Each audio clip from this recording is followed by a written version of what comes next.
Hello, everyone, and welcome to the Malthaus Games Podcast, episode number 95. I will be your host this Thursday evening that we're recording right now, Delton. With me today is my lovely wife and yellow player, Haley.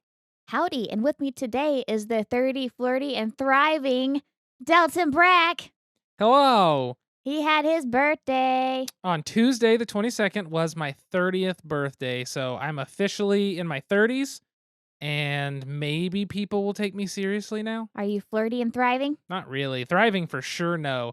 I like to make the joke about when I went into work on Tuesday, we had a big workout that morning, and over the weekend, we got to see my grandma and my parents for my birthday and stuff, and when we went and saw my grandma, we got to bring home a big old Edison record player like cabinet chest thing. And I had to help my It's a dad. 1922 version. Yeah, I had to help my dad carry it down some stairs of a very hot second floor that has no AC in my grandma's house. So my back was already sore. We worked out and I got to work and they're like, "How do you feel?" I was like, "I'm tired and my back hurts, but I guess I'm okay." It's par for the course, I think, from here on out. Which means tonight, since it's after 9 o'clock and Delton's tummy can't handle beer after 9, we're having whiskey. Tonight we are having something I enjoy quite a bit, which is a Toki Highball. It is Toki whiskey, which is made by Suntory. It is a Japanese whiskey, and you mix it with a sparkling water or carbonated water, and you've got a Toki Highball. Basically, you take a highball glass, which we don't have any of. We have different beer glasses, though. Fill it all the way to the brim with ice. You put basically a shot to 2 shots, depending on how you're feeling that night, of any whiskey for a highball, but I like Toki Highball because that was the first one I had and I loved it. So I like that a lot. But you fill the glass all the way up with ice, add your Toki Highball 1 to 2 shots. I do 1, and then fill the rest of it with carbonated water, and you have a Toki Highball. It's very light, very carbonated. I use Perrier or any other kind of plain flavored. You can use Topo Chico, but I find that it doesn't quite lend itself as well to this drink. Delton's 30 now, so all of his alcoholic beverages require at least 2-step preparation. No longer can you open a beer. No longer is pouring something in a glass good enough. It is 2-step prep from here on out, man. I drink just... You are classy. You are mature.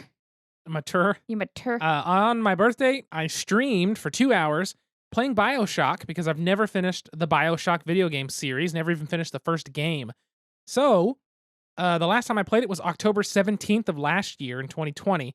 So I decided to hop onto that. Let's continue. And I played for 2 hours on my birthday with a very tall glass of Japanese whiskey on the rocks. And I can't think of that whiskey's name for some reason. I really like it, but I'm blanking. Shoot. It'll come to me at some point in this. But that was just whiskey on the rocks. That's good. What else did you get to do for your birthday, honey bunny? So for my full birthday, Haley got me the cologne that I was wanting, even though it's very expensive, which is Tobacco Vanille by Tom Ford. It's a very sweet vanilla. I don't know. It's got a very vanilla scent to it, a very sweetened scent, kind of a tobacco-y hint as it starts to fade out. I really like it. It smells very good to me. It smells very wintry and warm and welcoming. It smells like a hug. Generally, that's not like a scent I go for, but I have such a hard time finding what I think smells like me, and this is the only one I've had so far that I'm like, yes. But I also don't want to use it often because it's expensive for a small bottle even. It'll go a long ways, though. It will. Haley gave me that. I got you a Chemex. She also got me a Chemex pour-over for coffee. She got me the Bodum brand one that does not take paper filters. It has like the mesh filter that you can keep reusing, so that's been fun to make coffee, especially since we ordered some Golden Lantern coffee roasters out of Orange County in California. They are probably my favorite coffee right now, especially to order. And then we woke up Saturday morning for the celebrations of my birthday, which was Haley making me my favorite breakfast of biscuits and gravy. She had booked us a couples massage at a spa here in town that was phenomenal. The best massage I've had so far, and we both agreed it was our best massages. And the cheapest. That's very true, which is surprising. After that, we picked up a cake, dropped it off at the house. We went down to Game HQ, bought the game for today's episode. Woo! And a booster box of Flesh and Blood cards with my birthday money I got from Haley's parents. And then we ate at SMB Burger, the good one on May, just north of 50th, south of 63rd. That's by far the best one. Great burger joint, has good vegan burgers and amazing french fries. And then after that, we came home, got around, and Haley had reserved us 2 seats at the cigar bar, Burn, which is a Rocky Patel. It's a cigar brand, so it's Burn by Rocky Patel. It's one of their locations. And we had drinks, had some cigars. I had 2 cigars in succession and gave myself nicotine sickness. So felt very unsteady. Came home, had a Dr. Pepper, popcorn, watched some more Twin Peaks that we've been watching. I think we've talked about. And rested up. And then Sunday got to see my parents, see my grandma. It's been since before the pandemic or around the beginning since we've seen her. So that was really nice. She's now 92 as of a couple weeks ago and needs to stay out of her damn garden. We probably pulled about, what would you say, 50 onions from the garden? I would say like 30 to 35. There wasn't that many. 30, 35, but she had already pulled that day probably 400. I took a That's probably picture. accurate. She had pulled all of those herself, and we got there, and Yes. she looked tired, and we're like, Grandma, we'll help you. She goes, nah, I got it. Like, no, Grandma. Go sit down in Go the sit cold, down. please. Yeah, she does not need to be in that garden as much as she is, but to be fair, I think it's kept her going these 92 years.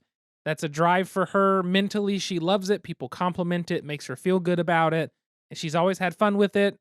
You know, she gets to can goods and give them to people, and people love that. So I think it's something that's helping her keep going. And as long as she doesn't overdo it, I think it's definitely going to help her push closer to 100 because I bet she can get there. Oh, yeah, she can. But it was a very good birthday weekend. Haley made sure I had everything I wanted, I think, except for more cards.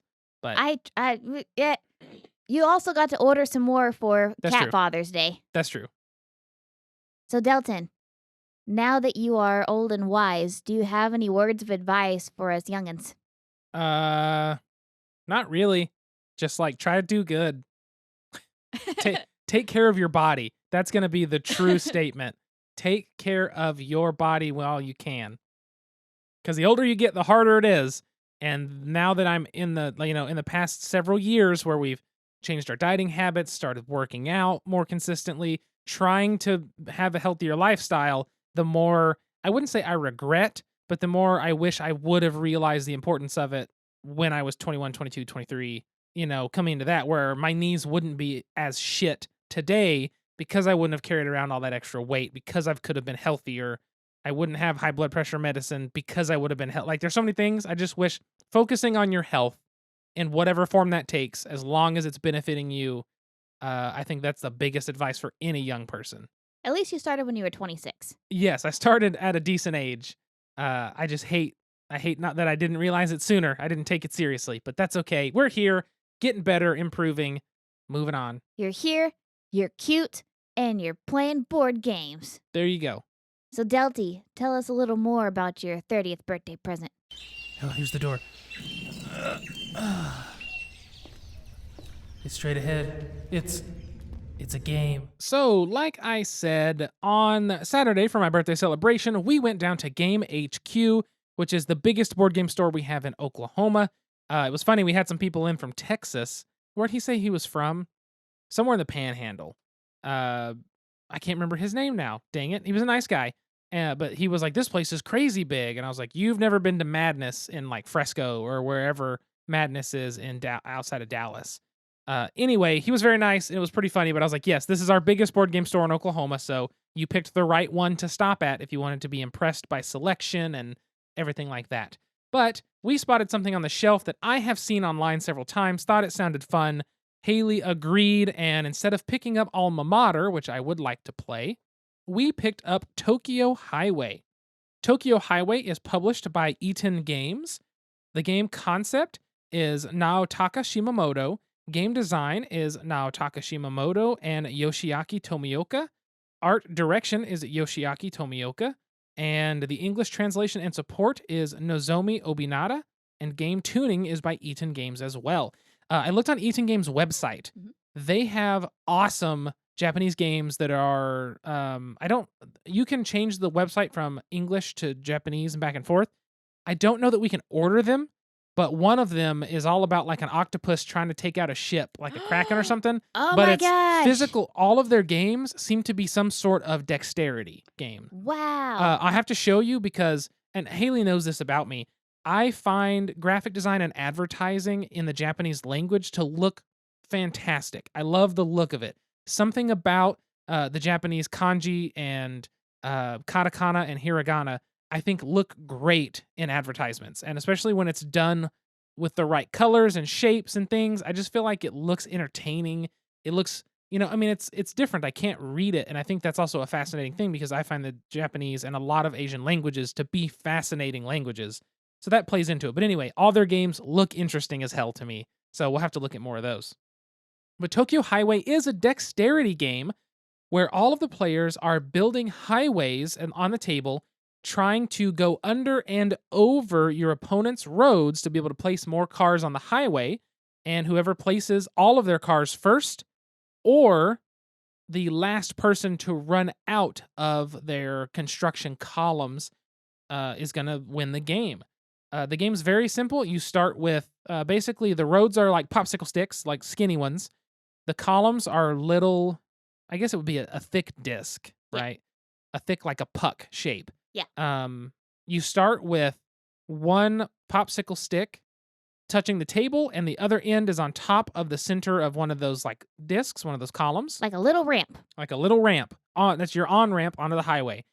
From there, you on your turn will place columns. It always has to be one up or one down from the column it's coming from. So the first column is just a single one, which means the next one has to be at 2 or back to the table. If you go back to the table, though, the game would be over. Don't do that. So you go up from level 1 to level 2. Then your next one can either go from 2 down to 1 or from 2 up to 3. So it'd be 3 column pieces, popsicle stick there. You do that on your turn until your road crosses over an opponent's piece of road. Then whatever your road piece is that crosses over theirs or under theirs in some scenarios, you will place a car on your road and it passes your turn. The only other big rule is if you knock over an opponent's pieces or an opponent knocks over some other player's pieces, they have to pay a penalty of a number of column pieces equal to how many pieces they knocked off. I feel really called out right now. I know you are. So if I bump something and I knock one of Haley's cars off and one of Haley's road pieces off, I not only have to fix what I broke, but I have to give her 2 column pieces out of my supply. Let's not mince words, Delton. When Haley tries to put Yes. down a couple of her pieces, it ends up knocking over a whole ass section of Delton's highway and costs her 5 pieces of her materials. That's what that looks like. Exactly.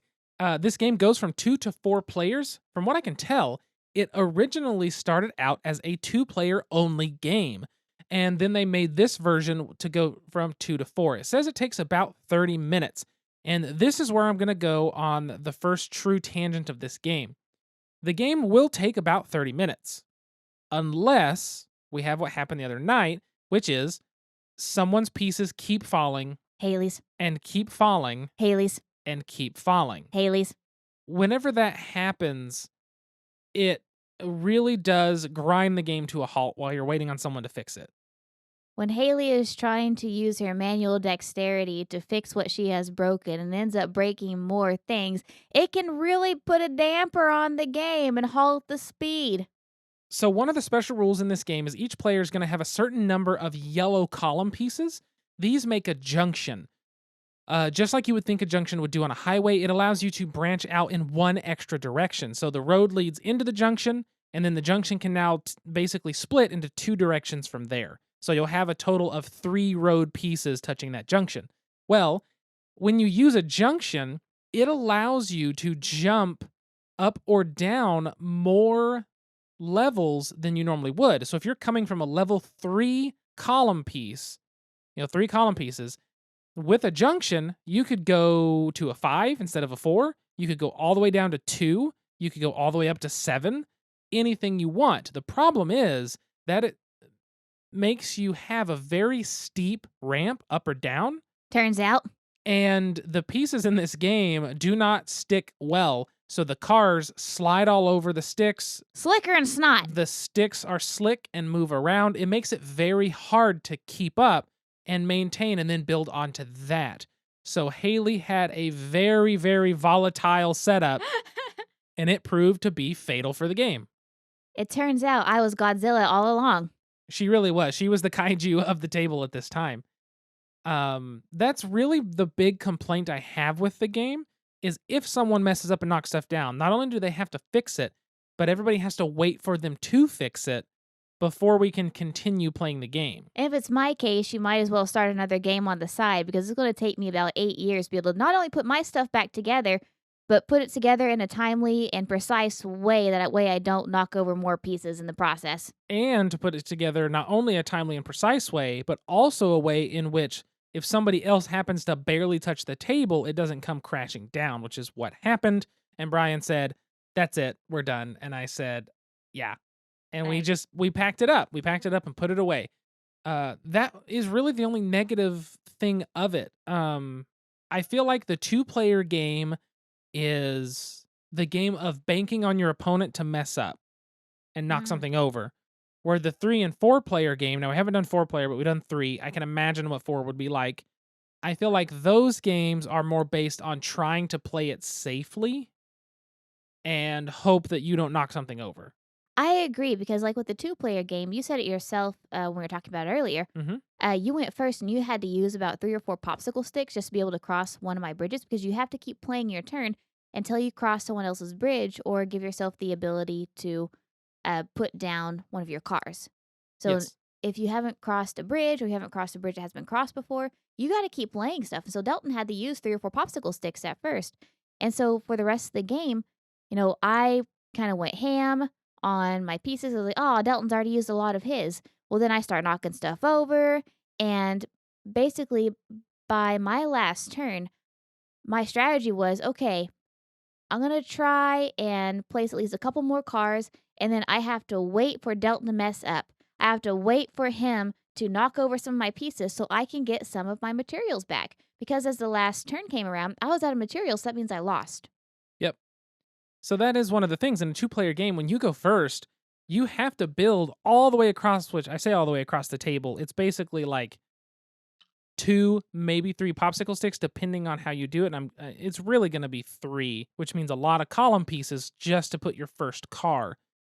But that's something you have to do as the start player of a 2-player game, which immediately puts you behind on pieces. So if your opponent is doing well at playing and can come in and play steadily without knocking anything over, I think that's almost an auto win. But I don't know because I haven't played it because it depends on the height, how high or how short you're doing it, all that kind of stuff. So it's something we have to play more of. But based off that, I think that's my only complaint is if you're both 2 steady-handed people that aren't going to make mistakes, it's probably going to be whoever goes first is going to lose. So just play with Haley. Yeah, exactly. However, in the 3 and 4-player game, someone's going to mess up. There's so many options. In a 3-player game, there were so many other ways to get points. It was like Brian went over to your side to get points over, crossing over your roads.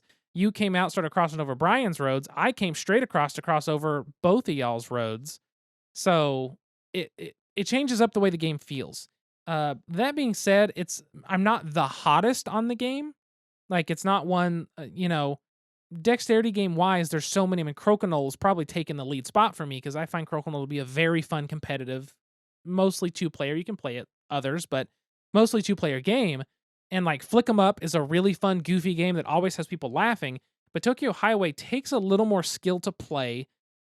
It's a little different, but I'm not sure that the rule set lends itself to replayability really well. Because of slowed down times with errors that are big, very slowed down times with that. And I just can't determine if going first is just always a detriment for how many pieces you've got, And see, I disagree. For me, this has higher playability than something like Junk Art.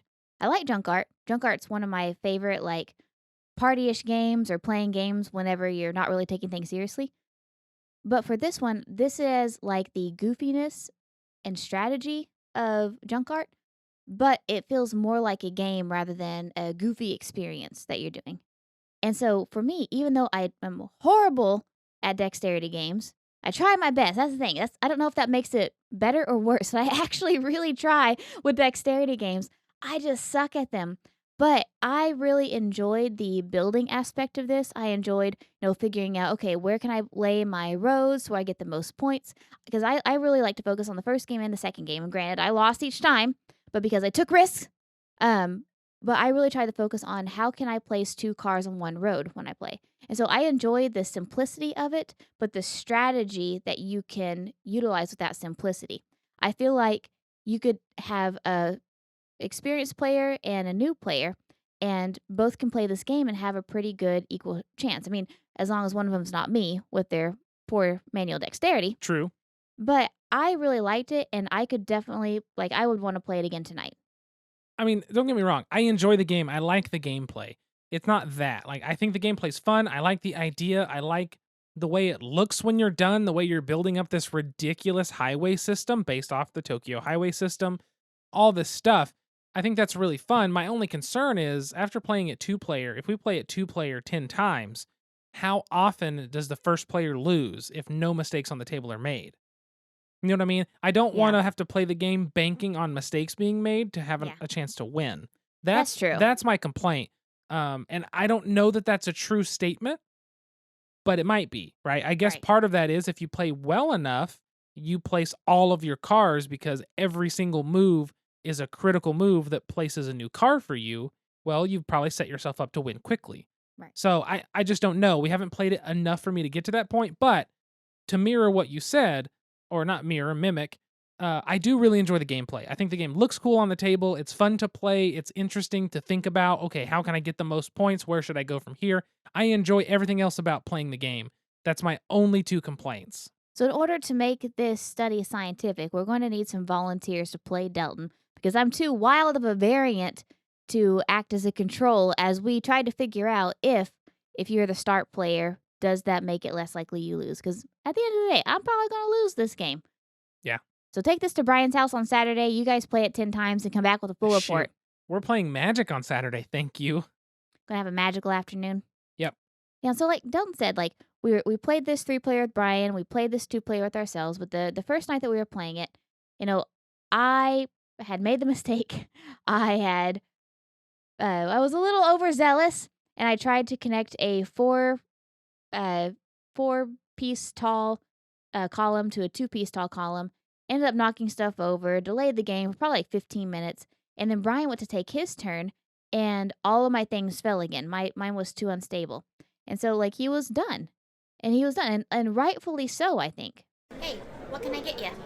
I'd like a topic. Any special way? Make it a top shelf topic. Coming up. Enjoy. So that leads us into the topic for today, which is when to quit a game. I call it Monopoly Syndrome. She calls it Monopoly Syndrome because Monopoly, you never want to quit. No, Monopoly, you always quit before the game's over. Oh, I see. I've only finished one game of Monopoly, and that was The with one you. we played that The was one you played. still miserable in 4 Oh, hours. it was horrible. Like I wanted to quit. I wanted to like drive away, join the circus. Like I did not want to finish that game. I mean, I agree. But we did, damn it. So this is Monopoly Syndrome. Whenever a game is so either your experience is so bad, the game is so bad that you just want to quit. And this is like the opposite of episode 84. Episode 84 we talked about, how to make a game fun even if you are losing or you don't like it. This is like, when do you hit your breaking point? Like, when is it okay to quit? Yeah. I mean, that's a good point. So, like we were saying with Tokyo Highway playing with Brian, Haley had been holding the game up for like 15 minutes trying to rebuild and it's falling apart. Rebuild and it's falling apart. We're trying to help her rebuild, but the pieces just aren't cooperating. It's falling apart, as, dexterity games can happen. And then Brian takes his turn, and one little nudge and all of Haley's stuff that she's been struggling with just falls again, which means it's now Brian's penalty, which means he's supposed to give Haley pieces for that.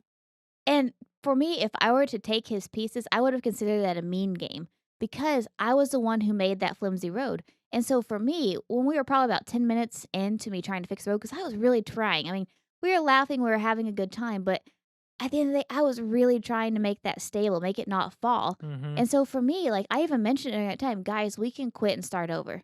And it was late. We all had work the next day because we're adults. I mean, Delton's 30 now, so Yay. his bedtime's like 7:45. Yep. So I got to the point in that where I was like, okay, this is a point where not for my sake, but for the sake of the team, I just want to quit. I want to stop this. I'd like to restart it. And so that was that for me that night. And Brian was followed shortly after. Brian was short. That's probably accurate as well. I mean, it did. Frustration kicked in for Brian, which is understandable in that scenario. And I know it did for you as well, trying to continuously rebuild your stuff. Yeah, I think for me, like it was kind of letting you guys down. As well was my fears. Like I am stalling this game. They're gonna think I'm not taking it seriously, which I was. I just really suck, and I felt bad because my horrible dexterity was leading to a huge lag in the game. And I mean, like I said, that's one of my complaints with the game, which I think is an understandable and appropriate complaint. But that is a thing to consider: is when do you just quit playing a game? And there's not been a lot of scenarios where we just say, "All right, we're done. We're not going to play any longer. We're going to quit, or we're going to cut it short." My most fond memory, and given, I feel like the time to cut it short is when you're no longer having fun, right? And you can no longer make it fun. Yes. So Like I know that we talked yeah. about in how to keep going when you're not enjoying it. It kind of part of that too comes with is the whole table having a good time. Well, at this point, the whole table's just sitting and waiting. Right. Are you the sour grape or is everybody sour when you throw out the whole bag? Exactly. So the one time I remember vividly quitting, very frustratingly so, because I was trying to make a video out of it. We were doing Space Cowboys has the Unlock series, which is like an escape room game in a box. You use your phone app, all that. I had picked up the Nautilus Trap, which is not even the hardest difficulty, but I mean, we were probably at it for an hour and 15 minutes. They're supposed to be an hour timed. Could not figure it out. Did not understand the clues. Was just not having it. And I just got mad at some point. I looked it up on the internet and I was like, what is the answer to this clue? And I found out I was not the only one that was very frustrated with the difficulty, and not the difficulty in that it was a valid clue but difficult, just that it seemed to be like the clues they weren't well done in that one is how it felt. I'm still to this day that it frustrates me because I like doing things that are puzzly and cluey. I think like I have a coworker who does crosswords all the time. I get very mad at crossword puzzles because instead of just being what's this, what's that, the ones where they throw in a twist to try to make it a clever little clue, you know what I'm talking about, Mhm. drives me nuts because that's not how I'm approaching this game. And even if I try to, I don't get those a lot of the times, right? It's the same with Jeopardy questions. Sometimes a Jeopardy question will give something away in it, but unless you know the answer, you don't get that it's giving something away. I get very frustrated at that, and that's a personal thing. But that's how this game made me feel, Nautilus Trap. And I was just done. I never finished it. I passed it off to Brian and his wife. Said, "Here, you guys try it. It sucks. Have fun." 30 minutes in, he said, "Nope, that it doesn't make sense." We moved past it, gave it to somebody else. I don't even know where it's at. And like we've played other unlocked games and loved them. Yes, we played other escape games and had a good time. Had tough, puzzles to get past, but in the end, clues and all, they still made sense. So we could move past them. That game no longer made sense, and I was no longer having a good time. I think another one of those was Ideology. Now, Ideology as a game, like I enjoyed Ideology. I like the concept of it. But the table we were playing with, they were trying but you could tell that we weren't just nobody was really into it. Like this game for some reason coming out at that time, it was the perfect It was just storm all wrong. where it was all wrong. Like we had so many questions we had to look up on BGG. We were playing with one like really experienced board game player, one who was not at all, and just it was not a good fit for the culture of the day. Yes, I agree with that. And so we went a couple of rounds. We decided to pack it up, play something else. Now we played something else, and everyone had a great time.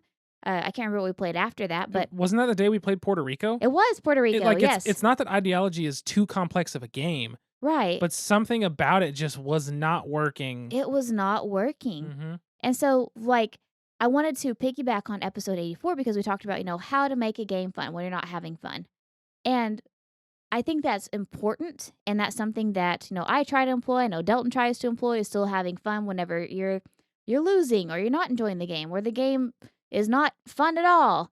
But also giving yourself permission to be like, I don't have to finish this. No, I don't think that Yeah. should be at the expense of the table.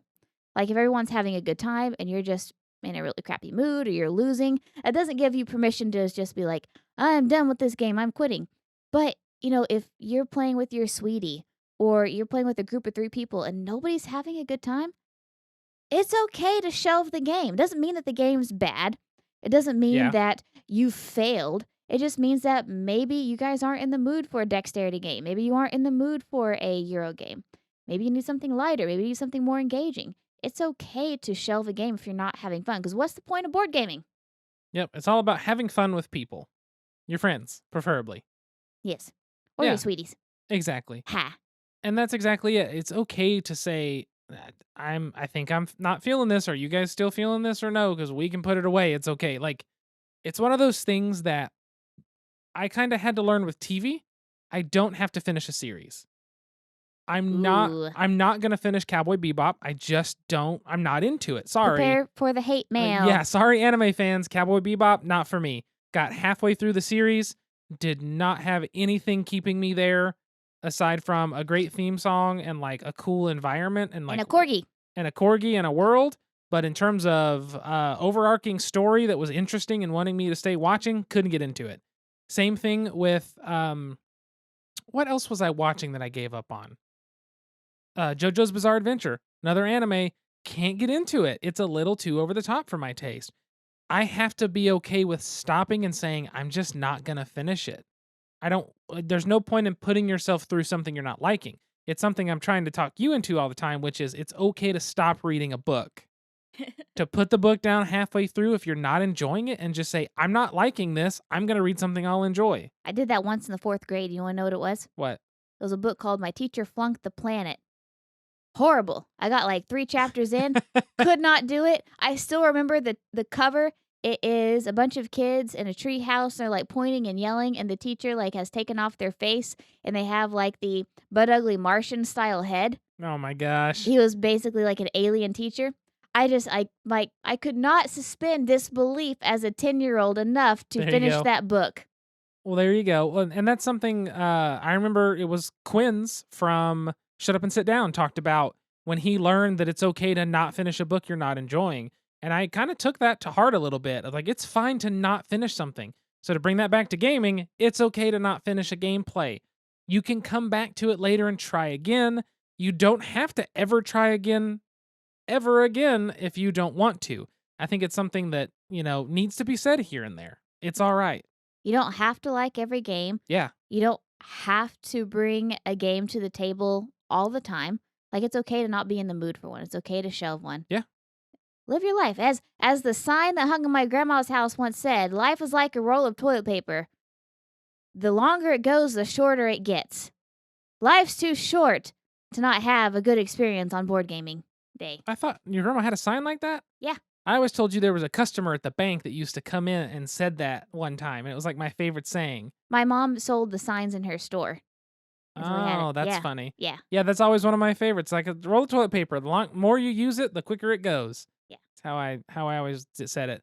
But yeah, so hopefully that helps make you feel more comfortable. If you're just not feeling a game and the whole table's kind of in agreement, especially because obviously you don't want to ruin everyone else's time just because you're not having a Right. great time. But if everyone's not having a great time, it's fine to call it quits. Yeah, I think you make a good point. Like, voice if you're really not having a good time, but then be okay if everyone else is. Like, try to have There's a a good time. line There's there. a line. But also, if everyone hates it or you and your sweetie are just like not feeling it, put it away. Yep. Pack No, it up. pack it up. Try something else or go watch a movie.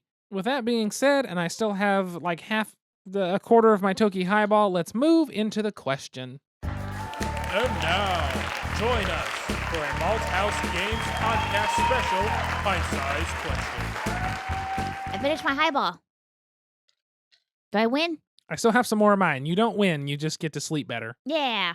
because it is 10:22 at night. Oh, God. And we have almost an hour-long workout in the morning. I got to go to Midwest City. Oh, it's going to be bad. So, question of the episode, Delty Poo. The question of this episode is, what job would you have based on the board games that you are good at? I would not be an engineer. You would be nothing to do with your hands. Nothing. I would also not be a brain surgeon. Again, nothing to do with your hands. Unless it's talking with them. I think I would run a pretty good nonprofit because my first goal in all of my board games is to make sure my people are fed. And by God, every time I have never taken the starvation token in Agricola. I have never let my little meeples go hungry. I will, just like that, there's a meme that is, have you guys seen the meme where it's someone sleeping in the bed and there's like a soldier with his arms out, like protecting the sleeping person from all these things? Like it says, the one sleeping in the bed is the meeple, the soldier is me, and it's like sacrificing every other goal for the game just to make sure my meeples are fed. That is me. I will run a nonprofit because I will make sure all my meeples are fed always. That's my primary objective before even winning. Well, there you go. Delty, what about you? Honestly, I have no earthly idea. I've been trying to think about this between our conversations or in our conversations, and I just don't know what, if anything, I would be like, what a good thing would be for me. I don't know. Help me out. What do you think would be a good one? Project manager. A project manager? Yeah. Because I can keep an eye on the big picture even if I'm not great at the small stuff? Yes. There you go. Nailed it. Project manager. Nailed it. What game supports this? Basically any Euro game. I always have the big picture in mind. I just can't always put it together to get there. But sometimes you do. You're really good, like, big picture guy. Here's my goal. Here's what's going to happen. Make it happen. You're a project manager. Deal. I will be a project manager based on board games. I like it. So we're going to go quit our jobs now. No, not doing that at all. No, that would be a mistake. We have a house to pay for, thanks. Yes, we have a marriage to pay for. That's also true. She needs food. Actually, right now, she just wants cuddles, you can tell. We'll have to post this picture. She is laying, like, face first in her blankie. She just become one with the blankie. Little sausage. Little sausage. I say so little. beautiful. She's pretty big. But she's not big. She's medium. She's the world's most medium dog. She's the world's most medium dog. The smallest big dog and the biggest small dog. Amen. She's right there in the middle. I think that's going to wrap this episode. We need to do our Patreon patrons shout outs, which is going to go to Allison, Alan, Jesse, Catherine, Jennifer, and Cliff. Thank you all so much for supporting us on Patreon. I am currently looking into microphone cables as the purchase that's going to come next because I keep getting noise from one of them and I'm worried it's going to start interfering with the actual recording. The cables I bought are very cheap. I'm going to upgrade them. That's going to be great. And I might also invest the money into nicer microphones in the near future. Not that these aren't great mics, but one more step up and I think we will hit pinnacle. Well, you know, there's always mics that are like $3,000 a piece, which is ridiculous. But anyway, we will actually have broadcast quality keeping up with every other podcast that does anything big microphones, I feel like. We're also looking into a gift for our 100th episode for all Patreon backers. We are. That is, as of this moment, undecided, unplanned, and uninitiated. But we talked about it, and we are going to give something for the 100th episode. Yes, we will. We are planning something. We'll figure it out between now and then. I believe the 100th episode we discovered is the 5th of September. So be on the ear out? Not September, November. 5th of November. No, September. November, Haley. Ah. This is the 95th episode. Every 2 weeks is an episode. Right. It's November. Because the 98th episode was August 8th. Del, I think you need to do your mathing. It's June. It's the 95th episode. Hold on. Hold on, my months. Hold on. Now I feel like I sounded like a dickhead and I was not trying to sound rude, but I was so sure of myself. Because we talked about it a minute ago. You said, haha, remember the 5th of September. Instead of and 5th I said, November. Yes, so yeah. I'm confusing myself because of V for Vendetta. It's confuseception. Damn you, Alan Moore. Yes, Alan Moore and his V for Vendetta. Great book. You should read it. Great movie. You should watch it. They are fairly different. So, 5th of September, be on the ear out? You know, I was thinking September. My brain literally went the months go June, July, September, August, November. That was what they did in my brain. And I was like, nailed it. Frickin' nailed it. Oh, I'm so dumb. Okay. Is it ear out or I? I guess it'd be ear out for our Malthaus Games #1 fan making a guest appearance on the 100th episode. Yes, I believe we're having Allison on our 100th episode. Allison. So you can hear from her about who knows what game and what topic at this point. We have no idea for that. But yes, we will be doing something for the 100th episode. All Patreon backers that are actively patrons for the month of September will be receiving whatever we decide. More details to come in the future. Sonic Tater Tots. Sonic Tater Tots. We'll mail you a box of tater tots. Oh, that would be so gross. They're like pocket tots. Hey, Napoleon, you can eat your tot? Give me some of your tot. This went off the rails really quickly. It really did. Thank you so much. Speaking of our Tokyo Highway, it went off the rails. Yeah, there you go. Thank you so much for listening to the Malthaus Games podcast. Be sure to follow us on all social media at Malthaus Games, Malthaus Games. Be sure to like, share, and subscribe to this episode, our podcast. You can find our videos on YouTube, all of that stuff. You can find me personally on social media at Delton Brack, DeltonBrack. You can find Haley at SQUIRRELYGEEK. That is at Squirrely Geek. If there is a game that you think we need to be looking at, a topic that you want us to cover, or a question for us to answer on the episode, those are the easiest to send in if you send them to contact@malthausgames.com. Speaking of malthausgames.com, head there, which is our website that showcases all the games we've covered, our favorite games, the new hot games that we're looking at right now. We haven't posted a new blog on there because we're bad at writing things for that, but it kind of gives you a little bit of insight into us, what we do, what we are, and it has links to our Patreon and social media all at the bottom of, I think, each page, but especially the homepage. Dalton worked really hard on the website and it looks great. I'm really proud of him. Check it out. I did spend a lot of time on that. Is there anything else I'm missing before we go? Happy birthday, Dalton. I love you very much, and I will not thanks. trade you in for a younger model. Well, that's good to know. I think it's because you're about to age out of the young model region yourself. I'm right behind you. Not by much, just in November. And Not for the 100th episode. Not for the 100th episode. I keep giving you finger guns. I've had whiskey. Apparently that's my thing now. I have whiskey and I do the finger guns. But it's you also really are like this is old a man single now. finger gun. I always do 2 fingers instead of Pea 1. shooter. Okay, whatever. I think that wraps everything up. Thank you again for listening to the Malthaus Games podcast. Until next time, sit back, relax, grab a drink, and play some games. We'll see you folks later. Goodbye. Bye.